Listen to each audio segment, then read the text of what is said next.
आवाज पाकिस्तान की YouTube channel के साथ फेसबुक पेज बनाएं, फॉलो करें और सपोर्ट मेरे पेज को सब्सक्राइब, लाइक एंड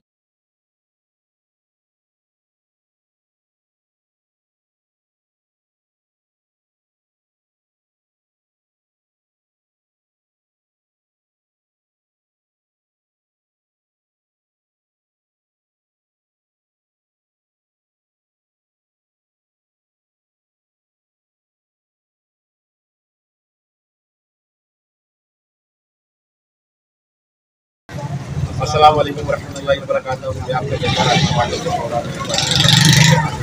तो दोस्तों, आज इलेक्शन के हवाले से मैं इस वक्त मुसलमाबाद के और हम यहाँ की आवाम को करेंगे कि उनकी नजरियात क्या है और उनकी आने वाली हुकूमत की उम्मीदें क्या है। हमारे बहुत प्यारे से भाई इस वक्त हमारे साथ मौजूद है। सबसे पहले उनके लिए जानते हैं। अस्सलाम वालेकुम भाई। भाई ये बताएं कि 2024 में जो इलेक्शन हुए, जो भी मुंतखब करना होंगे, उससे आपकी क्या उम्मीद है?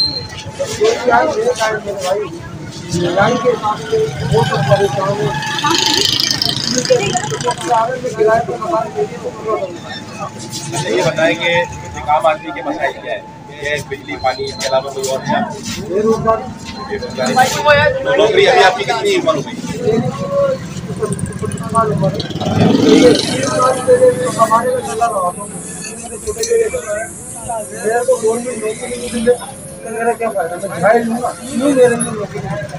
नहीं तो जाहिल अल्लाह माफ करे कोई भी होता है, इंसान हुनरमंद भी होता है। आपके पास हुनर तो मौजूद है ना। सही बात है। एक ग्रेड की पोस्टें भी होती है और हमारा ये एक बड़ा मसला है, इसका हल होना चाहिए। भाई बोलो, आ जाओ। क्यों मैं आपको देखूँ सवाल में जी। तो दोस्तों, एक और हमारे बहुत मुंतज़िर भाई यहाँ पर आए थे और हम चाह रहे थे कि इलेक्शन के बारे में उनसे भी उनका मौक़िफ़ जानते हैं कि इस इलेक्शन के बारे में उनका क्या मौक़िफ़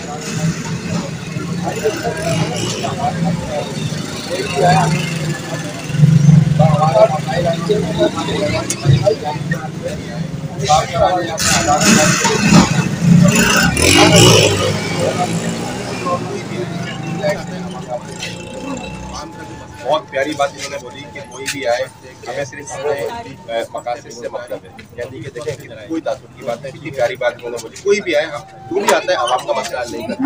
आवाम का जो मसला है मुश्तरका, इस वक्त है महंगाई, इस वक्त है गैस, इस वक्त है बिजली, इस वक्त है बेरोजगारी और इस वक्त है जराए जो स्नैचिंग है, जो इस तरह की बात है। ये सारे मसले भी मौजूद है मेरे साथ, उससे भी चाहिए। मेरी टाउन चेयरमैन और खटक साहब से बात हुई, जैसे गलियों में गटर है और नकासी का पानी आता है। उन्होंने कहा कोई भी आए, आपसे 1 रुपया भी मांगे तो बंदा हमारे सामने ले आए, उन्हें पैसे मत दें, क्योंकि तनख्वाहें इनको गवर्नमेंट की तरफ से आती है। हमसे क्यों ले रहे हैं आप लोग, क्यों दे रहे हैं? मैं ठीक है लाइव बोल रही हूँ, मैं वीडियो में लाइव बोल रही हूँ।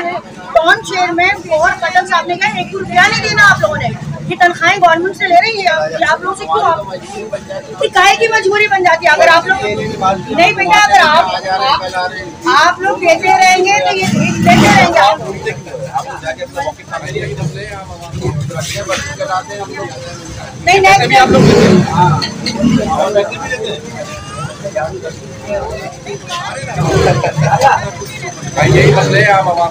अस्सलाम वालेकुम वरहमतुल्लाहि व बरकातहू।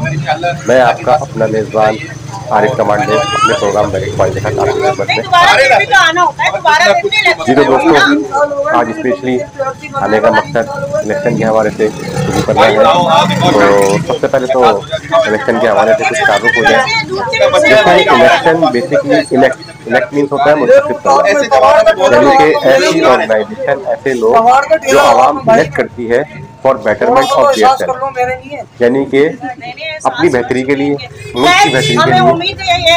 अब जो इसके अंदर कौन होता है? ऑर्गेनाइजेशन। अब ऑर्गेनाइजेशन का क्या काम होता है? 3 मकासद होते हैं ऑर्गेनाइजेशन के। पहला मकासद मुल्क की खिदमत करना, दूसरा अपनी ऑर्गेनाइजेशन के लिए काम करना, इसको बेहतर बनाना, और तीसरा मकसद होता है आवाम को बेहतर बनाना, आवाम के जो मामला हैं, जो परेशानी है, उनको दूर करना। क्योंकि जब पावर आ जाती है तो फिर इन सारी चीज़ों में आप अपना लाए अमल इख्तियार कर सकते हो और आपके पास वो पावर होती है कि आप इन मसाइल का हल कर सकते हो या मदद कर सकते हो। इसी तरीके से आवाम की भी 3 सोच है। आवाम में भी 3 कैटेगरी आ जाती है। पहली कैटेगरी ये आती है कि वो आवाम जो कि सिर्फ कौमियत को फरोग देती है, यानी कि उसे किसी से लेना देना कोई नहीं है कि कौन सी ऑर्गेनाइजेशन है, कौन सी पार्टी है, बस ये हमारी कौम का बंदा है तो हमने इसको वोट देना है। एक कैटेगरी ये आ जाती है। दूसरी कैटेगरी वाले लोग वो होते हैं जो अपने इलाके के समाजी लोगों को, उनकी खिदमात को मद्देनजर रखते हुए वोट देते हैं। और तीसरी कैटेगरी वो होती है जिनका वोट से वास्ता ही नहीं होता। वो बोलते हैं हमें क्या करना, हम जिस हाल में जी रहे हैं खुश हैं, हमें जरूरत नहीं है वोट की। 1000 में बदलता है, फिर 1 लाख में, and then so on. So election 2024 के हवाले से अगर मैं बात करता हूँ, देखिए मैं नहीं कहता कि किसी भी पार्टी को बुरा, कोई भी पार्टी आती है, सब हमारे मुल्क की पार्टी है, सब हमारे अपने लोग हैं। अगर जो भी आता है सिलेक्ट होके XYZ, तो उससे क्या चाहिए, उसे ये चाहिए कि आवाम के जो मसले मसाइल चलते हुए आ रहे हैं 76 ईयर से, उसकी तरफ भी गामजन होना चाहिए। उन मकासद को, उन मामलात को, उन परेशानियों को कोई नहीं देखता। आवाम जो कि तू अपने उसी हाल में जी रही है, महंगाई बेइंतहा बढ़ चुकी है, करप्शन बेइंतहा बढ़ चुका है।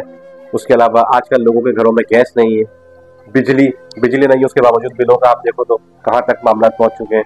गैस, बिजली, पानी, बेरोजगारी, unemployment is increasing day by day in our country. अब अनएम्प्लॉयमेंट को कौन खत्म करे? अनएम्प्लॉयमेंट खत्म होगी तो फिर उसके बाद हम कुछ काबू पा सकते हैं रोजगार की तरफ। जब अनएम्प्लॉयमेंट होगी तो फिर तो बेरोजगारी है। एक पढ़ा लिखा हमारे मुल्क का जवान इस वक्त परेशान हाल घूम रहा है, डिग्रियां उसके पास है, वो डिग्री उठा के साइड में रखता है और जाके बेचारा ठेला लगाता है। आज ऐसे ही हमारे एक जवान से भी मुलाकात हुई, तो हमने जब उसके व्यूज वगैरह लिए तो मुझे बहुत शर्मिंदगी भी हुई, बहुत अफसोस भी हुआ कि ये हाल है हमारे इस मुल्क के जवानों का। बहरहाल अल्लाह ताला हमारे इस मुल्क पर करम फरमाए, हम पर करम फरमाए, और जो हमारे अवाम है उन पर भी अल्लाह पाक अपना खुसूसी करम फरमाए कि शायद अब जाके इन 2024 में कुछ इसका लाएअमल इख्तियार हो सके अच्छाई की तरफ। दोस्तों, प्रोग्राम का आगाज़ करते हैं। आज मेरे साथ मेहमान खुसूसी जो हैं वो किसी तारुफ की मोहताज नहीं है, माशाल्लाह बहुत प्यारी शख्सियत है। एक छोटा सा ब्रेक लेते हैं, then I come back and I'll make you meet with my special guest. So stay tuned with Arif Commando.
Welcome back to valid point. जी तो दोस्तों, इस वक्त मेरे साथ मौजूद है जमात इस्लामी की काउंसलर ज़ारा शाह जी। इसके अलावा भी इनकी बहुत सारी खिदमत है समाजी हवाले से भी, और ये माशाल्लाह बहुत सारे वेलफेयर के जो इदारे उनको लीड करती हैं, उन्हें चलाती है, उनके चेयरपर्सन हैं, मरकजी सदर हैं लेडी विंग की, United human right council of Pakistan की। उसके अलावा जज्बा इंसानियत से भी है। बहुत सारे इनके ऐसे इदारे हैं जहाँ से तमाम तर काम इंसानी खिदमत के अंजाम दे रहे हैं। तो आज हम इनसे इनका मौक़िफ़ भी जानेंगे इलेक्शन के हवाले से कि क्या मामलात रहे और इनका क्या कहना है। तो अस्सलाम वालेकुम ज़ारा शाह जी। जी वालेकुम अस्सलाम। आरिफ कमांडो, कैसे हैं आप? अल्लाह का शुक्र। अच्छा ज़ारा शाह जी, पहला सवाल मैं आपसे ये पूछना चाहूँगा, इलेक्शन 2024 जी आपके नजरिए के मुताबिक कैसा रहा? सबसे पहले तो पूरा पाकिस्तानी जानता है कि जिस कदर ये इलेक्शन हुए हैं 2024 के, और काफ़ी हंगामी हालात रहे हैं, और लास्ट टाइम भी बहुत हुए हैं। लांडी, कोरंगी, मली, शाह फैसल कॉलोनी, हमारा इलाका होता है Shah Faisal colony, UC force है। तो इलेक्शन तो आपको पता है जैसे कि बल्दियात में भी, बल्दियाती इलेक्शन में भी धांधली बहुत हुई, और इस मरतबे सुबह से लेकर शाम तक की जो रिपोर्ट थी वो ये थी 4 बजे तक की कि पहले नंबर पे PTI, तो सेकंड पे जमात। ठीक है, इस तरह चलता रहा सिलसिला, क्योंकि हमारी अपनी खवातीन वहाँ बैठी हुई थी पोलिंग पे और मैं कैंपों पे थी। ठीक है, उसके बाद एकदम ही मतलब कहते हर काम धर्म भरम हो गया। मेरे कैंप पे शास्त्री कॉलोनी नंबर 5 यूसी के बिल्कुल सामने हमने कैंप लगाया हुआ था चौरंगी पे। वहाँ फायरिंग भी हुई, 2 बच्चे जख्मी हुए। राहगीर थे जो वोट डालने कास्ट करने आए थे, उनकी टांग में लगी। एक बच्चा मेरी गली के कोने पे रहता है, उसकी टांग में गोली लगी, यानी कि हड्डी को फ्रैक्चर करते हुए गोली। अल्लाह जाने उसकी क्या कंडीशन है, मैं अभी तक नहीं गई। काफी हालात खराब रहे। कुछ लोग तो घरों से ये नहीं निकले कि हालात खराब हैं, क्योंकि इलेक्शन आपको पता है कि इलेक्शन कम सिलेक्शन ज्यादा और बिल्कुल सही कहा आपने। और हमें मैं तो मुतमईन नहीं हूँ इस इलेक्शन से, मैं मुतमईन नहीं हूँ, और मेरे जैसे कितने लाखों लोग हैं जो मुतमईन नहीं है। और मैं पाकिस्तानी आवाम को एक बार मुबारकबाद देना चाहती हूँ कि एक मतलब फिर हमारा मुल्क पाकिस्तान हाईजैक हो चुका है, और वही चोर लुटेरे, वही वडेरे, वही जागीरदार, वही चोर डाकू हमारे सिलेक्टेड लोग, क्योंकि इलेक्शन तो सिर्फ दिखावा किया है इन्होंने, इलेक्शन का सिर्फ दिखावा किया है, ठीक है। और ये सिलेक्शन पहले हो चुकी थी। अच्छा, दूसरा क्वेश्चन मैं पूछना चाहूंगा। हम रोडों पे गए, हमने आवाम के व्यूज लिए जी। अच्छा, अब आवाम का जो मौक़िफ़ है बहुत ज्यादा पॉजिटिव हो चुका है। अभी लोग ये नहीं कह रहे कि इसे आना चाहिए, हम इसको चाहते हैं, हम इसको चाहते हैं। अब आवाम का एक बहुत अच्छा और पॉजिटिव मौक़िफ़ ये है, कोई भी आए मगर वो आकर जो हमारी घरेलू परेशानियां, जो मामला हम परेशानियां उठा रहे हैं, बेरोजगारी से, गैस नहीं है घरों में, बिजली का मसला है, अनएम्प्लॉयमेंट है, बेरोजगारी है, इन मसलों का हल करे जो भी आता है। इसके हवाले से क्या कहेंगे? सर कोई भी नहीं करेगा, ये पॉइंट तो मेरा भी है। मैं भी ये कहूंगी कि कोई भी आए, डजंट मैटर। जमात आती है, पीपल्स पार्टी आती है, पीटीआई आती है, नून लीग आती है, हमारा सिर्फ हमारी डिमांड ये है कि हमें रिलीफ किसी सूरत भी मिलना चाहिए, चाहे वो कोई भी हो, हमें किसी से कोई तकलीफ नहीं है। मगर ये बताइए 76 साल में जो कुछ नहीं हो पाया तो अब कोई क्या करेगा? मुझे आप ये बताइए। अवाम के व्यूज में भी, मैं खुद भी समाजी खातून हूँ, अवामी औरत हूँ, मैं तो सबसे पहले यही सोचूंगी ना कि अवाम के लिए कुछ अच्छा हो। जैसे कि सबसे मेन चीज इस टाइम चल रही है गैस, बिजली, पानी, वो आवाम को प्रोवाइड नहीं हो रही, आवाम को किसी तरह रिलीफ नहीं मिल रहा है। नवाज शरीफ साहब ने कहा था कि अगर इंशाल्लाह अगर मैं वजीर आजम बन गया तो मेरा वही वक्त आएगा 4 रुपए की रोटी होगी। अब मुझे बताइए, एक रोटी 20 रुपए की है, आटे किस कंडीशन में जा रहा है, लोग खुदकुशियां कर रहे हैं, लोग अपने घर की किराए नहीं दे पा रहे हैं, बच्चों के दूध ना देने पे बाप अपने बच्चों की गर्दनें काट रहा है, खुदकुशी कर रहे हैं। तो आखिर कब तक हमारी आवाम इस तरह रोटी रोटी को तरस तरस के मर जाएगी? गैस नहीं आ रही, बिजली नहीं आ रही, पानी नहीं आ रहा, ये हमारा हक है। सही। अच्छा, आपने बात बहुत उम्दा बोली। ये मसाइल तो चलते हुए आ रहे हैं जी, 76 साल से ये मसले चल रहे हैं। अच्छा, अब मुझे एक बात, अगर मैं आपके किरदार की बात करता हूं जी, माशाल्लाह आपने जब आप अपने दौर में आप सिलेक्टिव थी जी, ठीक है, अल्हम्दुलिल्लाह आज भी सिलेक्टिव ही हैं आप जी, और आप काम कर रही हैं खिदमत अंजाम दे रही हैं आवाम के लिए। तो आपका जो दौर था, आपने माशाल्लाह बहुत खिदमत करी आवाम की, उनके घरों के मसलों में, समाजी मसलों में, माशरती मसलों में आपने बढ़ चढ़कर हिस्सा लिया जी। अब आप खुद को कहाँ देखती हैं? सर मैं तो ये कहूंगी कि 2014 से मैं खल्के खुदा की खिदमत कर रही हूँ, और अब जरूरी तो नहीं कि जैसी मैं हूँ सब वैसे ही होंगे, ऐसा तो नहीं है। आपके सामने की बात है और पूरा पाकिस्तान जानता है, किसी की बेटी का मसला हो, किसी का घरेलू प्रॉब्लम हो, थाना हो, पुलिस हो, मैं तो दिन रात नहीं देखती हूँ, और मैं बगैर लालच और बगैर उसके कोई बेनिफिट के बगैर खल्के खुदा की खिदमत करती हूँ, और सिर्फ अपनी कब्र को रोशन करती हूँ। मुझे और किसी चीज से, मैं चाहती हूँ कि जिस तरह मैं हूँ क्या पूरी दुनिया ऐसी हो जाएगी? ऐसा तो नहीं है ना। यहाँ तो सबको यही है कि अगर किसी से कोई काम हम बोलते हैं तो वो बोलते हैं हमें क्या बेनिफिट है उसमें। सही बात, सही है। हमें सबसे ज्यादा बेनिफिट ये चाहिए कि हमारे मरने के बाद हमारी कब्र रोशन हो, सरकार का दीदार नसीब हो जाए, बस मैं इतना ही चाहूंगी। और अब मैं आला औकाम तक भी ये बोलूंगी, जो भी हमारे जो सिलेक्टेड है या हमारे सर पे मुसल्लत हैं, खुदारा उनके रहम, उनके दिल में भी रहम आए कि अपने से पहले नीचे वालों को देखे कि उन्होंने रोटी खाई है नहीं खाई है। आप लोगों का क्या, आप लोगों के पास तो बहुत कुछ है, गरीब आवाम के पास तो खाने को रोटी नहीं है। आप यकीन करें, गोश्त और ये तो हमारी पहुंच से बहुत दूर हो चुका है। हम दाल और सब्जी नहीं ले सकते, 200-250 रुपए किलो तो सिर्फ प्याज चल रहा है। मुझे ये बताइए, हर सालन में प्याज चलता है। मुझे ये बताइए, गरीब आवाम भूखे मर रहे हैं, भूख से मर रहे हैं। मगर एक बात बताऊं, एक वोट बहुत कीमती है। क्या दोबारा इलेक्शन नहीं होंगे? क्या इनको दोबारा आवाम की जरूरत नहीं पड़ेगी? अब अगर अल्लाह ने इनको मौका दिया, चाहे वो कोई भी पार्टी हो, इनको मौका दिया है, ये खल्के खुदा की खिदमत करे, ताकि आइंदा 5 साल बाद जब ये आए तो इनको कहने की जरूरत ना हो कि हमें वोट दे, अवाम इनके पास खुद चल के जाए, बिल्कुल ऐसा ही है, कुछ तो अच्छा करे ना। मगर ये इमेजिनरी सिचुएशन है, ऐसा आपको पता है रियलिटी में बहुत मुश्किल है। उम्मीद पे तो दुनिया कायम है, हम भी इसी चीज की उम्मीद करते हैं। बहरहाल कोई पैगाम जो आप आवाम को देना चाहें, लोगों को देना चाहें आज के हवाले से?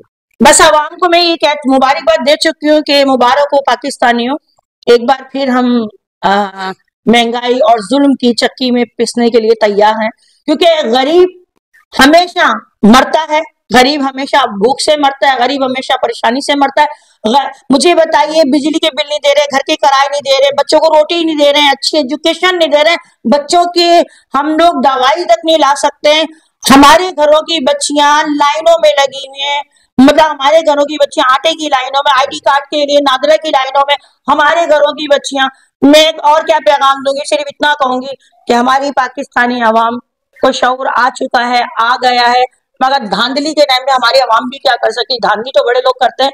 तो बहरहाल मैं यही कहूंगी कि अपने हक के लिए बाहर निकलें, अपने बच्चों के लिए आवाज उठाएं, अपने आने वाले मुस्तकबिल को अच्छा करें, और कोई नहीं आएगा, ज़ारा नहीं आएगी, कोई भी आपके घर नहीं आएगा आपकी दाद रस्सी करने के लिए। आपको अपने लिए खुद आवाज उठानी है, अपने हक के लिए बोलना है।